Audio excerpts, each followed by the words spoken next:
What's up, YouTube? So you must have clicked this video because you wanted to know whether these $70 shorts from Lululemon is worth it. Well, let's talk about it. So these right here are the Lululemon Pace Breaker shorts. I picked them up at an outlet not too long ago. These have a 7-inch inseam, and I decided to break them out for the week, wore them for a good couple of days, and did a lot of outdoors activities. So we're gonna get into a review. First, I want to talk about the materials. These pants are made of 86% recycled polyester and 14% elastane.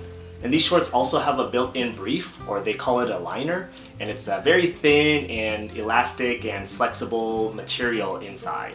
Very breathable too. So as you can see, I picked these shorts up in this kind of faded, low saturated maroon type of colorway. And I like it a lot because it is a pretty subtle colorway, but it's also quite unique. Otherwise, if you just look at the shorts from a distance, it's quite minimal with no branding really, aside from a little Lululemon reflective patch on the back of the left thigh. Some quick overviews of the details of the shorts. On the front of the shorts, there's a fake zipper or fly. So there's a stitched in fly here, but it's really not open at all. It's just closed.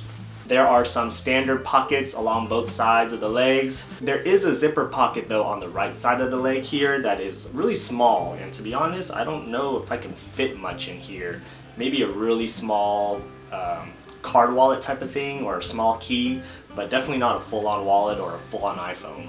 If we turn to the back side of the shorts, there's this outline with this very thin mesh material to help with the breathability. And again, really there's no branding or anything besides the little patch on the left. A detail I really do appreciate about these shorts though are the drawstrings. The drawstrings on these shorts come with an aglet tip that's kind of made with this thick silicone durable material. And again, the details really matter here. Something that bugs me about the standard basketball shorts are the drawstrings that have really cheap plastic molding at the end, or just a cheap rope that frays over time, and that's just not a good look for me. I really like this detail for the drawstrings to add durability but also a little style.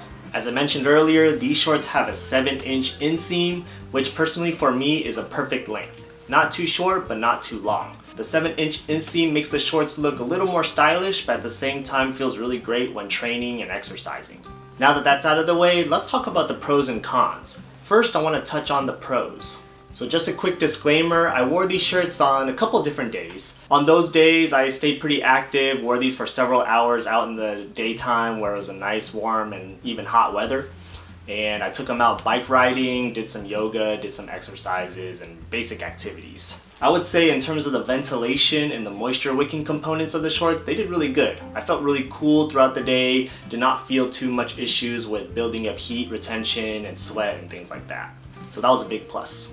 These shorts are very thin and lightweight as well. So as I mentioned, there's a built-in liner or brief inside of these shorts. So it's basically like you're wearing underwear and then it's just a short covering outside. So, I mean, that's basically what it is, but it was very free-flowing, very lightweight, and it felt very minimal and refreshing. Another pro with these shorts is I just like the style and the fit. I just feel like it looks really good. It doesn't look too baggy or too skinny. It was really just the perfect fit, at least for me anyway, and I found that to be a big plus. One more pro about these shorts is the 4-way stretch. I felt a lot of freedom of movement and flexibility when doing my exercises in these shorts, from yoga to bike riding to just basic exercise. A lot of good range of motion and easy maneuverability. Big plus. So just to recap the pros, good ventilation, good flexibility, good stretch, good style, and good fit. Alright, now let's talk about the cons of these shorts. I'm not sure if this is exactly a con, but I thought I'd bring this up. Because the built-in liner or brief is attached to the shorts, you have to wash these shorts after every single wear. Typically for me, when I'm wearing separate basketball shorts from my underwear, I would just wash that underwear for the day, but I would actually wear those shorts maybe 2 or 3 times, obviously depending on how much I sweated or how much activity I did, but sometimes I'll recycle the basketball shorts for 2 or 3 days, particularly if I'm just lounging and things like that. Also, because you have to wash these shorts after every single wear, I'm not sure how much that is going to contribute to long-term wear and tear when you have to throw this in the machine several times. I will say though that so far after washing these 4 or 5 times, they actually held up pretty good, and I'm not seeing really any signs of wear and tear or deterioration quite yet. Another con I thought was worth mentioning about this inner lining or the inner brief is that it does give me a little wedgie at times, particularly when I'm doing super high level stretching or super high level activity. So I did think that flaw was important to mention because I did not want that flaw to slide through the cracks.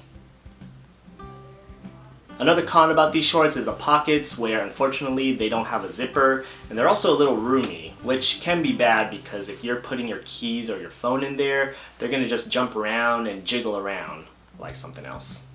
So the ultimate question here is, are these shorts worth $70? From my first impressions and my opinion, the answer to that is maybe. It depends on what you value. For me personally, I value style, I value comfort, and I value longevity, which so far these shorts have covered all three grounds.